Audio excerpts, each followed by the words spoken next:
As origens de Caiçara remontam aí à fase indígena, onde era uma terra dos índios potiguaras, né, chamada Serra da Cupaobra, em todo o entorno aqui, e posteriormente veio a ocupação pelo branco, né, o português, que depois de muitas lutas, né, de resistência indígena, ocupou essa terra. E a gente vai ter aí a distribuição de Sesmarias, né, já tem um registro aqui do Rafael do Carvalho como o dono, né, da Sesmaria de número 13, que em 1619 ocupava esse território onde hoje seria Caiçara. Temos depois José de Abreu Cordeiro, 1776, e a fundação que a gente tem realmente como certa é de Manuel Soares da Costa, 1822, quando ele vem com seu cunhado Zé Vicente, né, e moradores, e constrói a capela, os currais de pau a pique, as casas de morada, e aí a gente vê realmente uma intenção de ficar e fazer prosperar aqui. Então a gente tem aí a fundação de Caiçara. Tornou-se esse trecho passagem de tropeiros, né, que iam para as feiras da região, principalmente a feira de Nova Cruz, na época chamava Anta Esfolada, e aí esse movimento dos tropeiros veio a intenção de ter aqui uma feira, que essa veio acontecer em 1841, onde houve uma certa resistência na Serra da Raiz.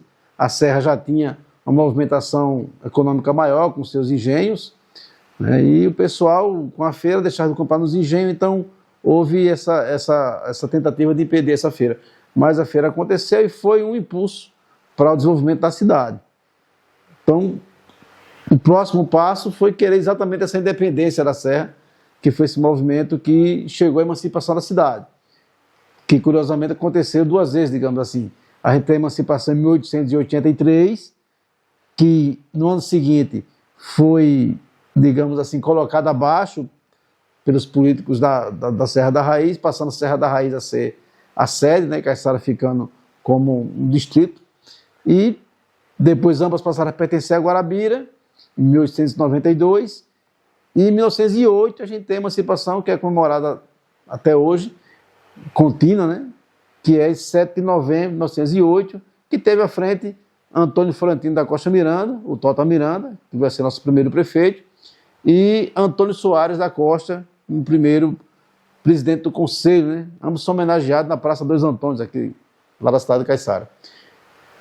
Aí nós temos realmente a emancipação de Caiçara e, a partir daí, né, outra fase de desenvolvimento. O nome da cidade, né, Caiçara, ele remete a uma antiga cerca indígena, um tipo de cerca, que inclusive pode ter sido até trincheira na Guerra da Cupaobra, que falamos, mas o que nós temos, assim como origem mais direta do nome da cidade, é realmente os currais de beira de rio, que também se chamavam Caiçara. Então, os currais feitos por Manuel Soares passaram a denominar a cidade. Então, os tropeiros diziam, vamos lá para as Caiçaras de Manuel Soares, as Caiçaras de Manuel Soares. Então, as Caiçaras de Manuel Soares acabaram dando nome à cidade de Caiçara, que sempre teve esse nome. A gente tem um episódio em que houve uma sugestão para se chamar Marianópolis, devido à padroeira, né, da Sola do Rosário, mas essa sugestão acabou não sendo aceita e manteve o nome Caiçara. A Caiçara de antigamente, por assim dizer, né, era uma cidade territorialmente bem maior, né? Envolvia os territórios atuais de Lagoa de Dentro, Serra da Raiz, Belém, parte de Sertãozinho, Duas Estradas e Logradouro. Então, houve uma época da fartura do algodão, onde houve muita prosperidade em Caiçara, na região. Um impulso grande com a chegada do trem, em 1904, alavancou, né? Havia 3 estações de trem em Caiçara, né? No seu território todo. E depois veio também a fase de fartura do agave, né? O sisal. Então, Caiçara chegou a estar entre os primeiros lugares, né, de produção de agave na Paraíba. Então, nessa época aí, havia uma grande influência. Era uma cidade importante economicamente aqui no agreste paraibano. Com a queda do sisal, por N motivos, também o algodão, com a praga do bicudo, com a queda do plantio, então Caiçara foi perdendo essas fontes de renda. E a partir de então, assim, Caiçara de hoje, ela vive praticamente benefícios sociais, prefeitura, comércio, agricultura ainda, né? As pedreiras, é uma fonte também de renda interessante da cidade, né? Mas bem diferente daquela época que só a usina carneira aqui em Caiçara empregava 600 pessoas, então era uma época de pleno emprego. A gente praticamente não tinha desemprego em Caiçara nos anos 50, no auge do agave junto com o algodão. O processo emancipatório de Belém ocorreu no início da década de 1950, principalmente com liderança de Manuel Xavier de Carvalho. Ele, junto com outros cidadãos belenenses, do então distrito de Belém de Caiçara, ele se reuniu com esse pessoal e começou então a mobilizar a população para emancipar-se de Caiçara. Só que aí ocorreu, digamos assim, um obstáculo, que era a influência do deputado estadual Severino Ismael de Oliveira, que era natural de Caiçara, e comandava a política aqui no distrito de Belém, não só de Belém, como também da região. E Severino Ismael de Oliveira, ele era contrário à emancipação de Belém, porque Caiçara perderia na questão econômica e ele também temia de perder influência política aqui na região. Com o passar do tempo, então, esse movimento foi ganhando força, ganhando adeptos, e em 1957, justamente no dia 6 de setembro de 1957, houve essa emancipação. Belém foi o pontapé inicial, porque após Belém veio a Serra da Raiz em 1959, depois Duas Estradas, Sertãozinho e também o Logradouro. Então vejam que o município de Caiçara, o território do município de Caiçara era bastante extenso, né? Abrangia todos esses municípios que atualmente, né, estão emancipados.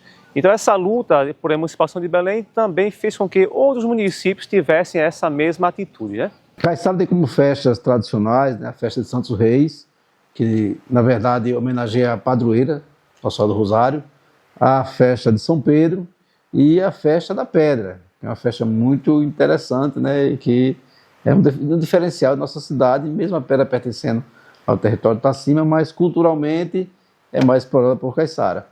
Caiçara também tem o privilégio de ter sido mãe de filhos ilustres que se destacaram aí em várias áreas da cultura, das ciências, do meio empresarial, enfim.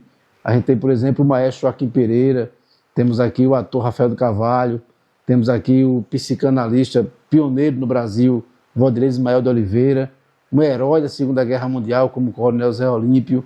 Temos aqui um bispo, né, renomado como Dom Epaminondas, e tantos outros que a gente citaria aqui. Entre os filhos ilustres de Caiçara, a gente também destaca o craque Esquerdinha, um grande craque de futebol, jogou até no exterior. A gente tem, na tradição musical, a tradição sanfoneira da cidade, com a família Salvador e a família Caboge, cantoras como Fátima Marques, que tem projeção aí no norte do país, enfim, até no exterior. E a gente teve grupos culturais aqui, como a Nação Nordestina, a quadrilha que levou o nome de Caiçara para, né, a Paraíba toda e outros estados, como também na parte da educação, o Grupo Atitude, né, que desenvolve projetos educacionais de forma voluntária desde 2005. Mas nos últimos anos, Caiçara se destaca no esporte pelo vôlei, Caiçara Jovem, e o basquete, Caiçara Tigres, que tem participado de competições e conquistado títulos de nível nacional. Caiçarense se destaca nas artes, né? Nós temos aí o Luiz Taranduba, um nome internacionalmente reconhecido na arte naif, e Hermano José, né, da vanguarda da arte paraibana, um grande mestre das artes paraibanas. E no meio intelectual, o Cônego Francisco Lima e o filósofo e intelectual Jackson Carneiro. Então, como diz até a música do compositor caiçarense, que é o Mané Marques, Caiçara tem de tudo um pouco tem.